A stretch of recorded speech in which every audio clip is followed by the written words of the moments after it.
Welcome, everyone.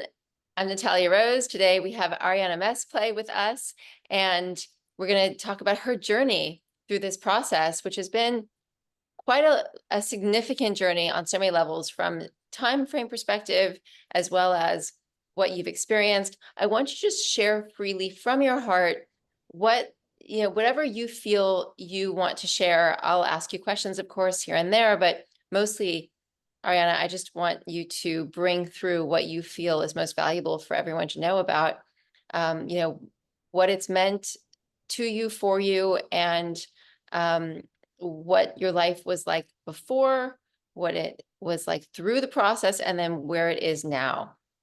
So where would you like to begin? This work and lifestyle I found it during my first spiritual awakening, I would say. It came about at the same time and was the catalyst to launch me into more of who I am. It's come back into my life as I go through another awakening or deepening. It's really a deepening and many, many realizations. I found your work when I was in my late 20s and I was in a really rough place. I was having constant yeast infections, bladder infections. I was going through a divorce, just found myself in my body having tons of reactions and doctors not really having the solutions. And I knew they didn't have the solutions. And I can't even tell you how your book and work found me. I can't even remember that part. But I found you like 2011, 2012, and I just went full throttle in. Within months, my life had changed. I wasn't having bladder infection, yeast infections, was elevating very quickly. The enlightener did not exist yet. So I was getting, colon cleansing, and I just felt like $1,000,000. 2 years after I found this work, I found myself trying to get pregnant, and it happened first try because of the lifestyle you're leading. This was so easy and simple. I expected to maybe have fertility issues because before this work, I had symptoms of polycystic ovary syndrome, and I haven't had many of those symptoms since. As I became a mom, and life got faster, I shifted away from the lifestyle a bit. And lo and behold, years down the road, I started having symptoms, different symptoms this time. Some candida, viral overload, mold, parasites. And I was going to tons of doctors that were like, let's do ozone therapy, let's do all these things. I was spending tons of money trying to solve these symptoms, these things arising. And I think it was for 2 or 3 years, I kept hearing this whisper, pick up Natalia's book, contact Natalia. Like, this is the answer. You're like going down the wrong road. And my husband kept saying to me, I really think you know how to heal yourself. Like, you know what to do. And I was like, I don't know. That's all these new things. And finally, I called you. I stopped going to all these doctors and I just jumped right back into the lifestyle. And once again, within months, I was little by little feeling 100 times better. Hair falling out, skin breaking out, and viral breakouts happening that were embarrassing and uncomfortable. So, but within months, I was getting better. And and I would say each month I was feeling lighter, and I had more energy than I had since I gave birth. I kept going down that mom road of I don't have any energy. And then people are like, oh, you need to drink coffee. It's because you don't drink coffee or whatever it was, right? Or you don't eat enough protein. And finally I was like, okay. And I don't drink coffee. I don't have a lot of animal in my world. And I have more energy than I even did in my 20s. So, um, yeah, so I've been on the long, windy road, but I've never felt better than I do right now. No, I mean it's a huge journey when you think about it. Beginning in your late 20s and making that transition, embracing the cleansing lifestyle, learning and implementing it. It's a whole world to dive into, and to have the success you had. But then it's such a natural thing for life to take over, and little by little it can happen. The trajectory can go slightly off course. The next thing you know, you're not there anymore, and all these other symptoms are creeping in. And it's interesting that you say there were a host of different symptoms and the expressions were different. And of course, your hormones are also different at that stage of life. And I remember also one of the most debilitating things you were suffering from when we sat down together this in your second rendition of the work was the debilitating migraines. Mm-hmm.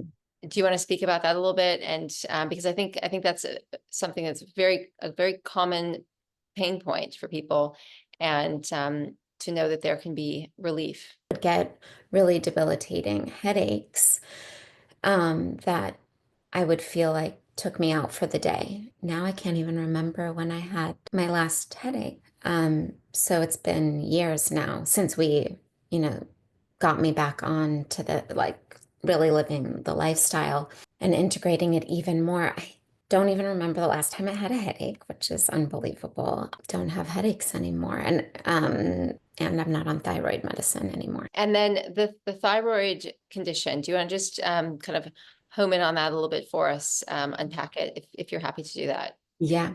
And what's prescribed to you, and where you went from that, and how you believe that your lifestyle implementation impacted that.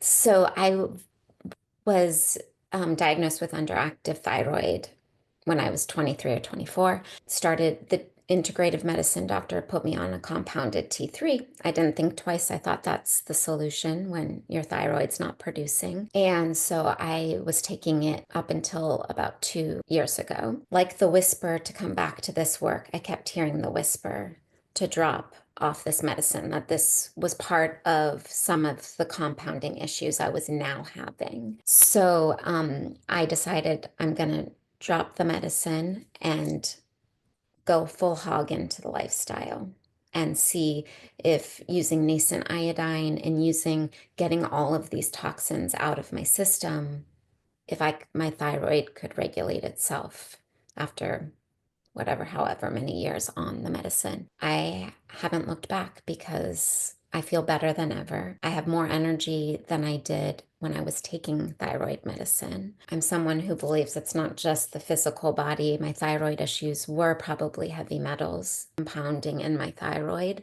and other issues there, but it was also energetics of not using my voice. So as I gave myself the power back by not being on the medicine and saying that's not my solution, I can heal myself in this way by using my voice more, living this lifestyle, getting the toxins out. It's resolved itself. Quite a miracle, actually, because I thought I was going to be on thyroid medicine the rest of my life. I'm just grateful it proves we do heal ourselves, and when we empower ourselves through this lifestyle, everything can shift. So beautifully said. Several things I would love to ask you. It's so interesting that it's like each of your chakras was saying something, like was out of balance, the ovarian issues and the thyroid and the headaches, and your heart would really come to get to take center stage and speak through your voice. You did such an amazing job. I remember when we identified that together, that was really like there was something here that you weren't able to speak as fully as the abundance of your heart wanted to, and as freely. And so I'd love you to say something about the way you worked on that, because you really, when you got the hit, and then there was a sense of like, this is what has to happen next, and this is where your wings are a little bit stuck. You just like went right in and you did the work. And do you want to share a little bit about the journey of opening your throat chakra and bringing your true voice to the fore? I'm going to give a lot of credit to this lifestyle. And the reason is because when I had to make myself the center focus, because I need to heal these symptoms that are arising, which meant that I needed to make more time for myself, to colon cleanse, to juice, to realize, to meditate, because that's a big piece of me feeling my home frequency. The things I need for myself, a priority, was a first step, speaking from my heart and clearing my throat, because I had to say to my family, okay, everybody's been used to me just ready for everybody else all the time, available, constantly, and drop everything for everybody else. And I still want to serve you all in the way that I can, but I'm not serving very well right now. And we all got to face that and acknowledge it. And so now I need this time in the morning so that I can feel better. So I need this certain amount of time to colon cleanse, to juice, and to get myself centered. And then we can go on with the day. That was like a big step for me. Like speaking my needs was one of the biggest steps in prioritizing myself. One step of bringing my heart through my throat and out. And of course, I was doing it with safe people, my husband, my son, and my bonus kids. But it's still, when you're not used to speaking your needs or prioritizing your needs, that was a huge step. The lifestyle gave me the opportunity to prioritize myself and make certain things non-negotiable. And also my enlightening time I spend with spiritual music or sound healing. I know that everyone listening is going to know what that means, your enlightening time. In my But enlightening when time. you're using your enlightener and Yeah. specific. Okay. Yeah. And so during that time, I let it enlighten me physically, and also I'm listening to sound healing and other things that helped me really anchor in more and more of my home frequency and my own connection to source. That was giving me more and more strength to use my voice. I was starting to notice every time I didn't, I would get symptoms. Can you now detect the difference when you're in your soul force frequency and you're speaking from your heart versus when you're moving into that zone that that we can be programmed into, that we find ourselves in before we break free from that? And then it's kind of a cool thing that you can do you want to speak about that a little bit, how you can sense that coming on? I'd love to hear that as well. It comes on so much faster now. The recognition. It's like instant, where before maybe it had more to work through in my system and in my consciousness for me to be like, oh, this is because I'm not really speaking my truth or speaking from the heart. I'm just going to my default programming, or my usual, which would be just to repress and hold back. Now it's like the minute, yeah, just holding back what's for me or speaking something into the space, I start to feel heavier and my heart will start to race. And sometimes if I'm holding for too long, it gets so bad that my throat will tighten up. And that used to be sore throats. I get tightness and dryness and a heaviness. And I'll feel the heaviness kind of like a choking on the throat a little bit and on my heart. Sometimes I'll feel the physical movement of pulling my shoulders forward. Sometimes I won't. It just starts to feel like this, which used to manifest in very big knots in my back. That's been decreasing more and more as I cleanse and as I use my voice. It feels miraculous because I didn't know if I could ever be in this place, right? It was a hope and I had felt it in moments. But now it's such a stark difference from what I live every day that I catch myself so much faster. I love the correlation you made to knowing what isn't yours. And it's interesting because there's the physical waste that you don't need to take into the future that we get to leave behind. And then there's the energetics that come, and that can be generational trauma. It can be just historical trauma in your life. But you did the most extraordinary work. You took I witnessed you taking such huge leaps, identifying those things that were holding you hostage and letting them go as you could see them, as you could catch them, you could let them go. And that, the bigger picture of this work is really is all of that. It's the letting go of the energetic, the dysfunctional emotional, the dysfunctional mental energies. And what that was like for you to see the connection between them, work with it, and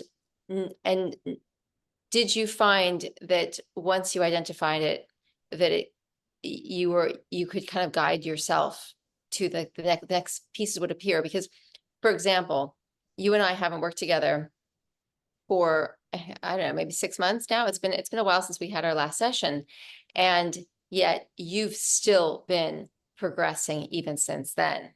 So sort of the combination of what you observed with that as above, so below, and all these different energetics and how they do the same thing and it acts the same way as the physical waste and the releases, and also how you've been able to get to a place where now you can self-guide. And I feel like it started all the way back when I first entered this work, because I was guided in quickly and into the patterns that were were adding to the waste and what the waste was holding for me. How I self-guide now, the principles of the lifestyle is what guides me. If I feel something physically starting to arise, a little constriction coming on, it's blocking something in my heart. I'm not as clear. So the minute I feel anything physically now, I immediately kind of go through my steps. Where am I on my physical level? Where am I on my releasing? What am I holding physically? What am I holding emotionally? Um, is there anything spiritually that I'm blocking? Um, through subconscious beliefs. And I kind of go through my process, but I always start physically. Now felt that if I don't clear the physical vessel, or I've let some impurities, like things creep in a little bit, that it's a little harder for me to get clear on what's also the emotional piece or pattern coming up, or spiritual thing that I'm blocking or resisting. That's why I kind of go through those levels now. But I also see the work that you teach kind of like that. Okay, let's start with the body, but it's gonna trickle into each level. And as the physical, for me, as the physical opens up, the emotions want to come up because they're ready to, whatever doesn't go with the waste that needs to be acknowledged does come up, and the patterns become clearer. But it's harder to see the pattern, I feel like, when you're not as clear physically. Well, that's been my experience, I should say. In these last few years, as I went deeper into the work, it didn't take me as long to know which pattern I was running. For a good example, I've had some interesting family dynamics this year that keep happening. And I play a certain role in them. As I get cleaner and cleaner and clearer, my role keeps changing, and how I want to show up keeps changing. Before, it was like this little part of how letting people roll over me and I just back down. But then it was just how I was going to step more and more into my power, and that's in the dynamic. And while it's really uncomfortable, it just gets clearer and clearer. And now each time I interact, I feel more in my power in how I interact. And I'm so clear on the pattern. You guided me to like really see how to guide myself back in each time there's interference. That's amazing. I wanted to actually to create a space for the spiritual connections. I know that that's a big part of where what this has all been about for you in your life. And before we go there, just to kind of try to be somewhat, or keep it somewhat tightly organized, I would love for you to speak about this more specific lifestyle things, the more tangible things, then we can get into the more ethereal. But I also just wanted to draw attention for everyone listening to this, that what really, if we want to crystallize what Arianna is speaking about, from the physical commitment she made to the non-physical ones that she's just been speaking about, the connection she made, what we can drill it down to crystallize it into is self-respect. It's a very beautiful, elegant level of self-respect.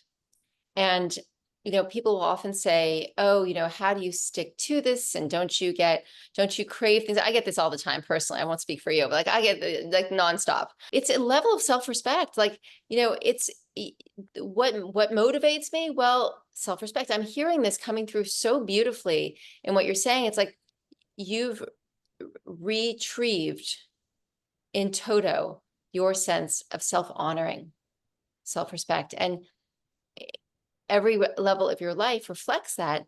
And so, yes, you haven't mentioned yet, but I'll say you homeschool your son, which is such a huge undertaking in and of itself. But that's just not academic. We're all homeschooling our kids in terms of what we're embodying, the non-academic aspects. I mean, I take my hat off to you for doing the academic part by yourself, or taking that on as a homeschooling mom.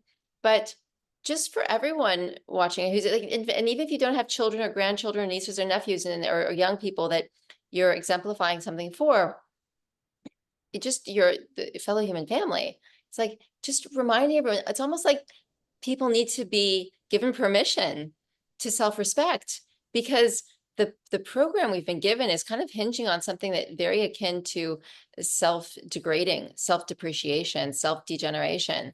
And it's just like taking back that sense of self-respect and knowing that you actually do have the ability to do that. And it just like rang with such a strong chord as you were speaking about that we had to just bring this up, because I do want to talk about what's motivated you all this time. Because all these touch points even that you mentioned, they're perfect touch points, by the way. But there's a degree of there's my part in the let's say in the counseling. I can't do the work for you. I can only guide you. You have to actually do it, and you have to find the spirit within to desire to do it, and then to be consistent with it. And that's a very special combination of characteristics, qualities. And I'd love you to speak about those attributes that you carry and how they've contributed to the consistency of the work. And also, if you'd like to speak to anything regarding lifestyle, implementation of the work in your lifestyle as a mother, the center of, of a family that, looks to you for all the TLC and everything else, and probably a lot of the more domestic angling things. And also things that you've done that you believe. I'm giving you a lot. I can backtrack a little bit and remind you of things. Also, maybe some specifics of things that you've done that maybe it's dishes that you've put together, meals that you put together yourself, concepts, approaches to the kitchen, or approaches to mealtime, or to creating what you love to consume, beyond the colon cleansing, beyond some of the other things, but like very specifically the practical aspects of how you've made it work in your home. Just whatever feels most, magnetic to you. My first go around when I first dove into the lifestyle in my early 20s was to be a clean vessel and to clear what was happening. And I knew I would eventually want to get pregnant, and be this clear vessel for another being. So the motivation was for this future being. And that kept me very in the lifestyle. Like, well, I didn't need any more. It was for life. It's for myself to be a clean vessel and clear vessel without ailments that keep me from being able to be and express who I really am, and to serve in the way that I know I can serve, and to be a vibrant human being. So, and my second greatest motivation, which maybe is even higher, was that I wanted to be a clear vessel for spirit to work through. And that became clearer and clearer, because I notice when I'm stray or we travel for too long, that throws me off. I don't like that. So it moves me right back into my practices. We homeschool and I'm on call a lot. And we travel a lot. And my enlightener goes with me everywhere, or the enema bag, because we do go to Mexico. Because when Garrison was little, it took a lot of planning. right? You have to get all the bags packed. You have to make sure you have all the snacks. You have to, right? And it's like, I think it's just, I'm just doing that for myself now, making sure I've got all the frozen juices and I have my note in the side pocket, my doctor's note in the side pocket of the juices. For And airplanes, I make, yeah, for my juice, for the keep ones the that aren't frozen. airplane. Right. Yeah, for the airplane. So I have a list and it's like this is what I need for every trip. And I used to research before we went to any city what's great to do with kids. Now I research where I'm going to get green juice. If I know that I'm not going to have a juicer, I do travel with a mini juicer when I know we're going to be in like a house setting and it's easy for me to juice for myself. Otherwise, I've researched instead of where to take kids, which I have to still do that, but I research where we're going to get juice or where I can get it delivered from. Um, so yeah, it takes a little bit of planning, but I mean, my view has been, well, I did that for everything else. Why wouldn't I do it for me now? There has only been one hotel bathroom, so I could not make the Enlightener work because it was, a fancy hotel where there was just no hope and the shower was too far from the toilet. So it just takes a little creativity, as you say, good plumbing pliers, which I have with me. And sometimes it is my husband doing the plumbing work for me because I can't reach. But other than that, I have made it work. And we travel almost every month and sometimes for 3 weeks at a time. And I say you can do this. It just So takes, many people. No, yeah, yeah. it's like, oh no, but I'm traveling, but it's like, so you just make it work. It's exactly the mindset you have to have, what you described. Just plan ahead. It's not that hard. And once you've done it in one place, you can always go back there. You know what to do in that one place. And you have a few options. You can take your juice, you can make your juice, you can take frozen juices. And there are always options. And it's okay to miss a day of juice here and there too. You can there are always options and alternatives, but just that steady commitment and conviction go together. And that's, yeah, the way you lined it up, it's exactly how I experienced it too. Just like, just a little bit of planning, but it's also fun. I mean, people are on their phones all the time for the most ridiculous things. It's just a task that needs to get done that you can actually do and do something constructive as you plan for your trip. And you'll feel so good. You won't pay the price for being away, and there'll be no cleanup after because you will have actually continued to ascend on, in the lifestyle, even while you're traveling and while you're doing the things that life demands. So that's that fitting in attitude. It's really about attitude. It's like the can-do attitude. There is a way to do this. Let's make it work. Let's figure it out. I love that. And I share that same perspective, and that those who are successful with this life long term have that same attitude. It's Well, and think for my son, it's a really good, and my bonus children, like that I don't sacrifice those things just because we're doing all these things, that I find a way to make it work. It's teaching him you can always find a way to make it work, whatever it is that's of value to you, that's important. No, but that's exactly it. It's when you know what matters to you, you commit yourself to it. You don't Yeah. decide that this goes out the window because, oh, something's come up and plans have changed. You teach your children how to stay the course with something, and then they see, oh, wait, what am I committed to? I want to be as committed to something as my mother is or my father is. And I see that they're unshakable with something. So they learn how to be unflappable, unshakable with the things that will matter to them later in life, and know how to do it and have that level of self-respect. No doubt your family sees the self-respect that resounds through your whole being just by doing what you've been doing and committing to it, and how you glow because of it. My sister kept saying to me, like, what are you doing for your skin? Like, how's it so clear? And I was like, it's the lifestyle. It's using the enlightener and juicing and just living this way and using really natural products on my face. My skin has improved tenfold, hundredfold. My skin's never been this radiant, blemish-free, clear, not splotchy. It's, and I'm 42 and yeah, so the wrinkles are showing up, but it's not, I feel like it's getting better than it was. So it's, and my husband says it, my sister said something to me about it, and even my mom before she passed last year, she was like, "What are you doing?" And she went and got an enema bag. And psychologically, do you feel that the concerns that are common to women of your stage of life are off your shoulders? They don't plague you? That's a very good question. Because had you asked me that 2 years ago, I would say they are not off my shoulders and they were very much present for me. And the contemplation of, do I need this or that?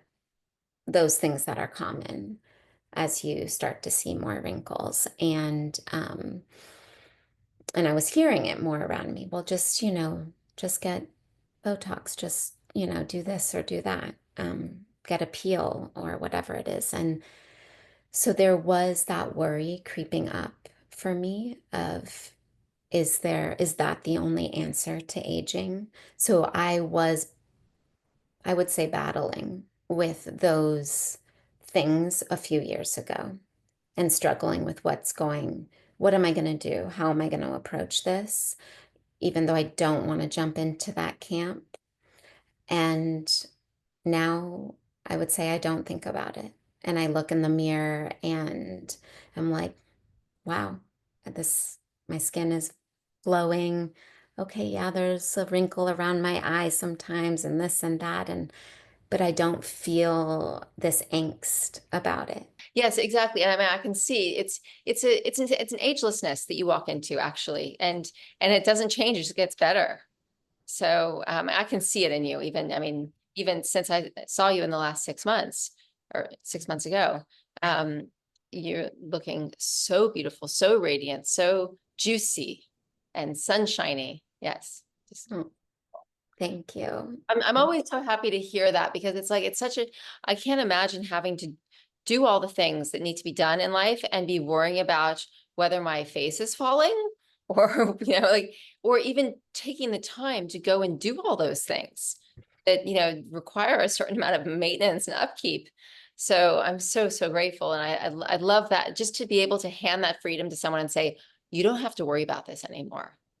Which is also great motivation. Like, why would I not live this lifestyle if it frees me from having to do all of those things? Forget about the expense. That's an issue of its own, but just the worry and the time and the driving and the appointments and the having to engage with all that frequency too, that level of mentality and consciousness in order to do it, all of it. It's like just the worst ingredients in terms of consciousness, time spent, effort, running around, that you never have to worry about doing.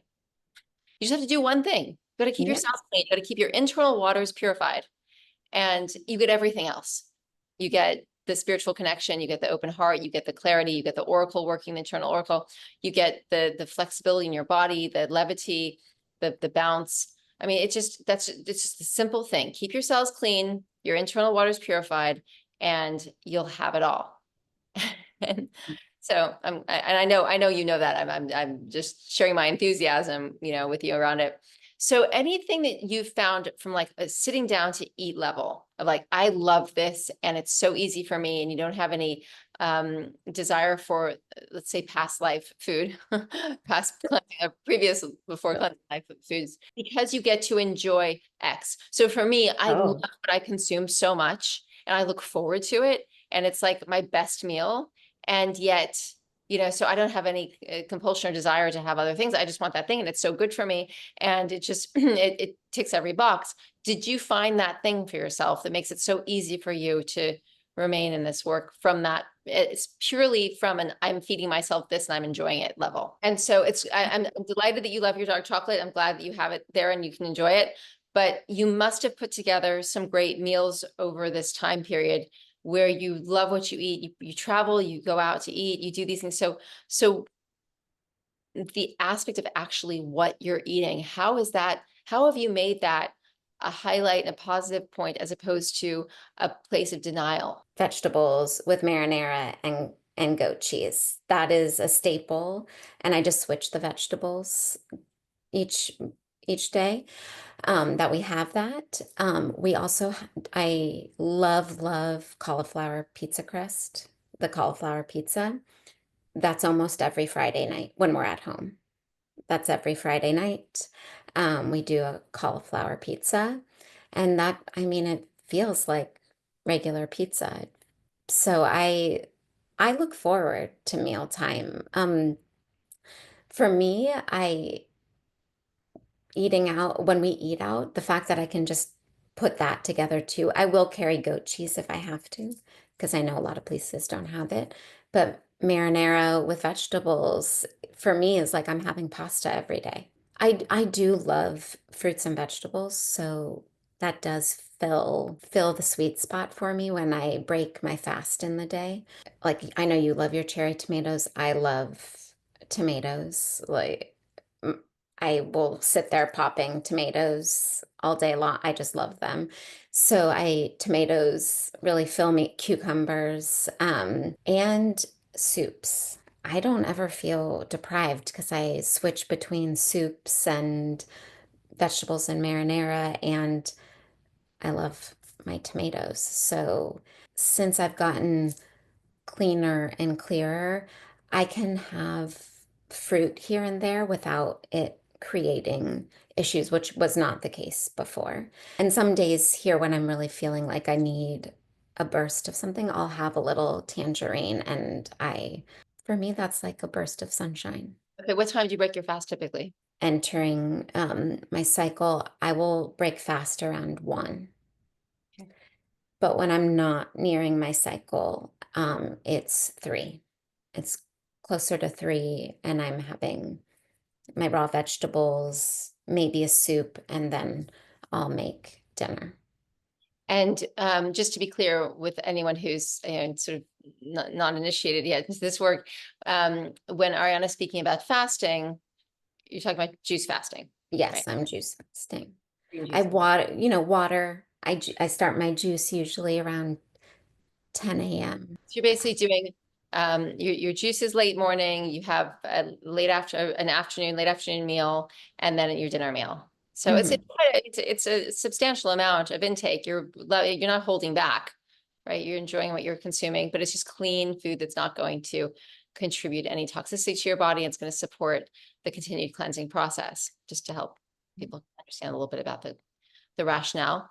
And then let's see, would you, anything else you want to say about running a household while you're doing this, and the way it's been received, and how much time you spend in the kitchen, or how you simplify things? I batch juice. I will make my juice 1 day a week and freeze. Or when I didn't do that, it was too much time. Going from enlightener to juicing and with my son at home. Or I do have a juicery that I do love. Switch off between those based on what's happening to make it a little bit easier for myself. If I'm gonna have a really busy week, I'm gonna go to the juicery. For dinner, I do have to make something separate for like he has the vegetables too, but then he does eat meat. My husband eats whatever I make. So, and he likes that.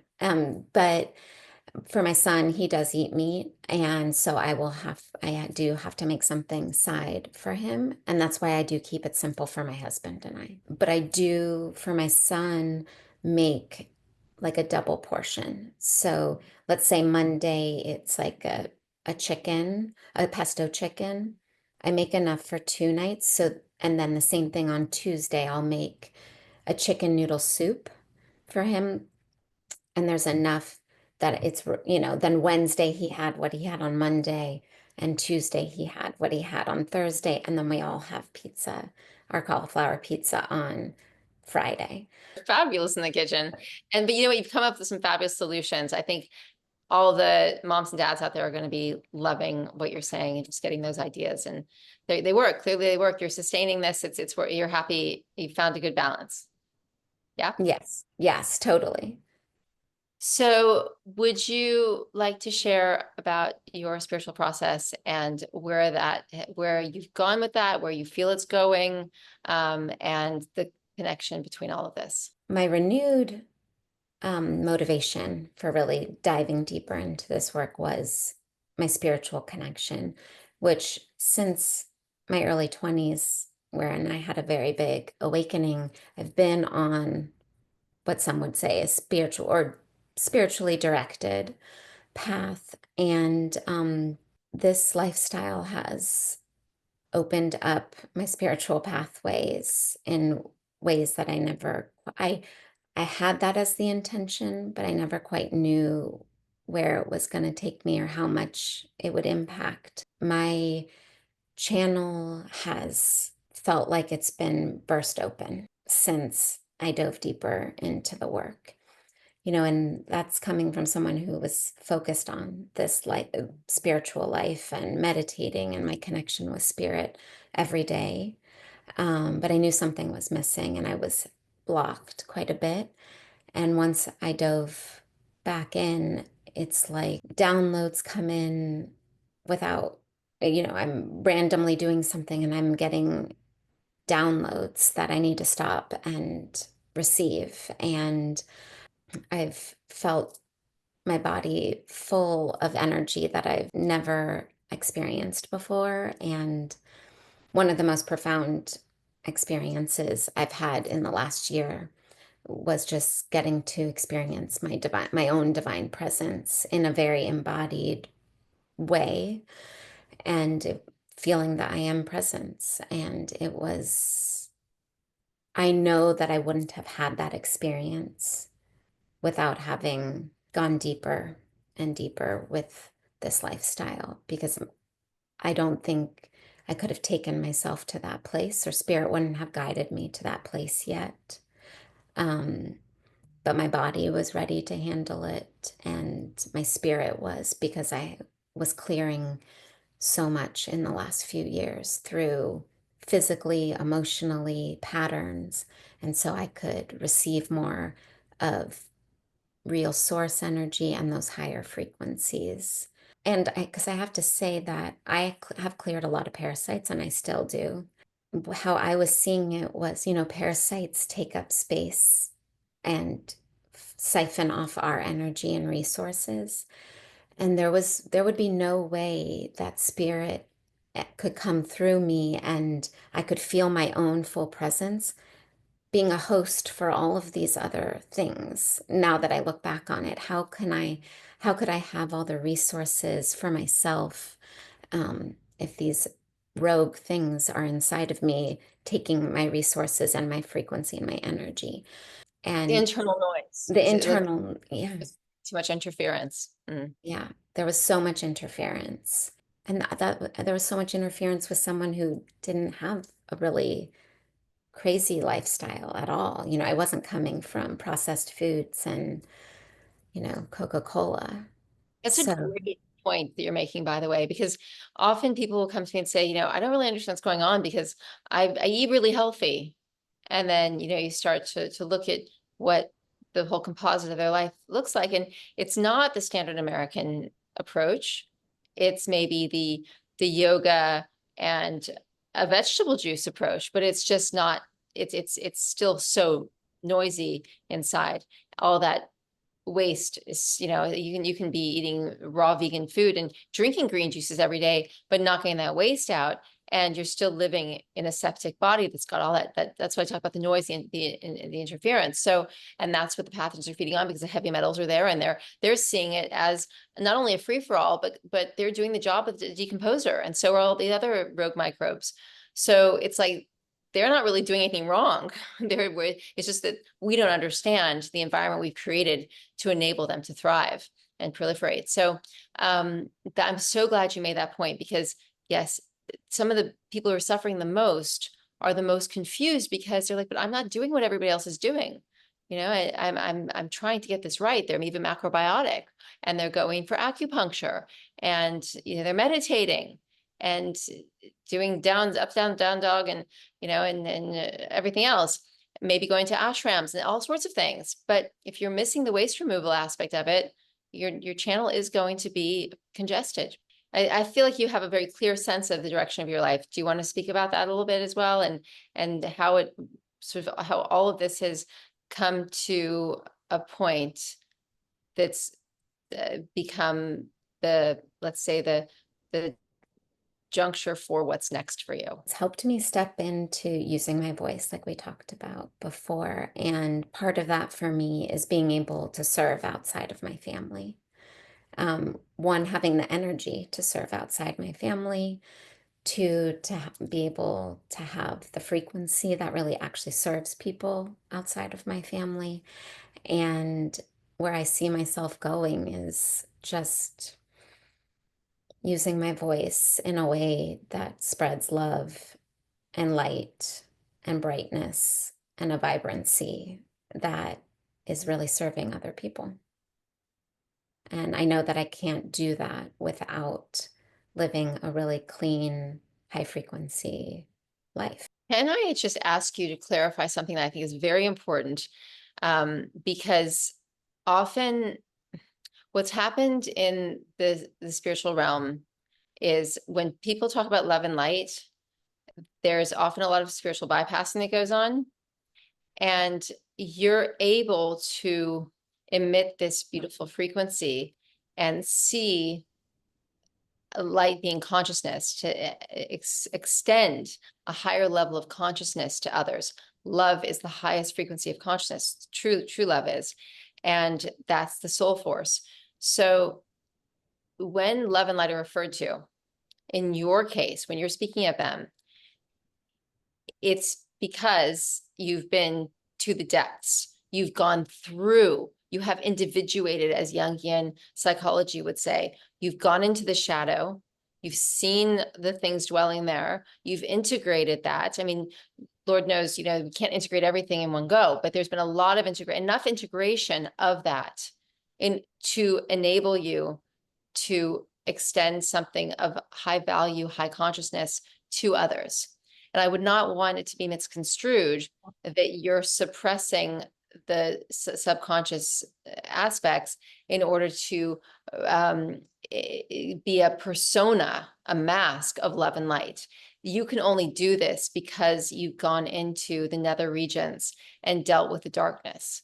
So would you like to clarify a little bit of that? Because otherwise, again, it can easily be misconstrued as let's just love and light everything, and we'll just rainbows and bunny rabbits and fix it all. Because we don't get to the degree of integrity that you have without going into those depths. You've earned your consciousness. Yes. And so for me, love and like you said, love and light, love for me is the highest frequency. Because words don't even, I feel like words don't even do a great job of encompassing who we are and what we are. So it's like so hard. But love for people is somehow a way that they can comprehend. And for me, love is the highest frequency. Love can only flow through me because I have gone, and still do go into the shadow regularly, if not daily, too. Anytime that something creeps up, I'm not shying away from it. I have to go, my personality is I have to go straight in right away because I'm not going to I can't let it simmer anymore. So, and for me, so that's where the light comes in, is that I'm bringing light to the shadow. And I bring light to my shadow so that I can transmute it into light so that I'm not functioning from an unconscious place within me. You bring consciousness through. Yeah. Bring consciousness to the shadow. And the shadow, that's a whole different conversation. But I just wanted to clarify because I want to give people the impression that you're like, it's very, very deep work when you are able to hold difficulty because you've developed the muscle to hold difficulty. And that's like that going deep, deep, deep into the nether regions where the or there hasn't been a lot of light shone down there, so things get kind of icky and dank and stuff grows, but you can be there, and that earns you the right to carry that forward, because otherwise it's something uh, trite and paper thin. Yes, the whole love and light message is regularly a bypass. And I found this work when I was in the depths of my own darkness, both times. But the first time, really, in a lot of my own stuff that I needed to sift through to really realize who I truly am.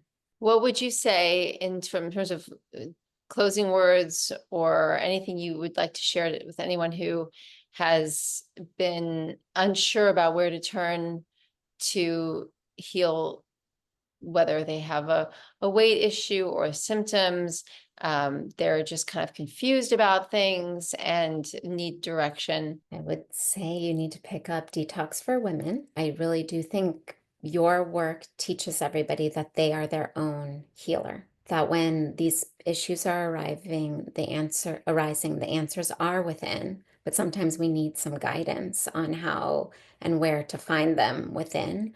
And I do really think this work and Detox for Women and learning to get the waste out is where the answers are. I mean, and I went to all the doctors, so the answers were within, and on with someone who was going to guide me to show me the way was inside me, that I was my own healer, and I just needed the right tools to be my own healer. It's sad to me that so many people don't realize that it is the accumulated waste and the toxins we keep putting in. I know so many people are like, they point to nutrition, but it's not the only, it's a piece of the puzzle. But when we empower ourselves with these tools um, and this way of looking at things, um, the sky's the limit on how much you can heal and transmute. Thank you so much, Arianna. It's so valuable, and just your glowing presence. You are angelic. You truly are. Oh, And thank I'm you. so I've taken so much pleasure in watching your expansion. Mm, thank you. I'm so grateful to you and to your work. I mean, I can't even remember how it came into my life, but it's changed my life in so many ways, and I'm so grateful.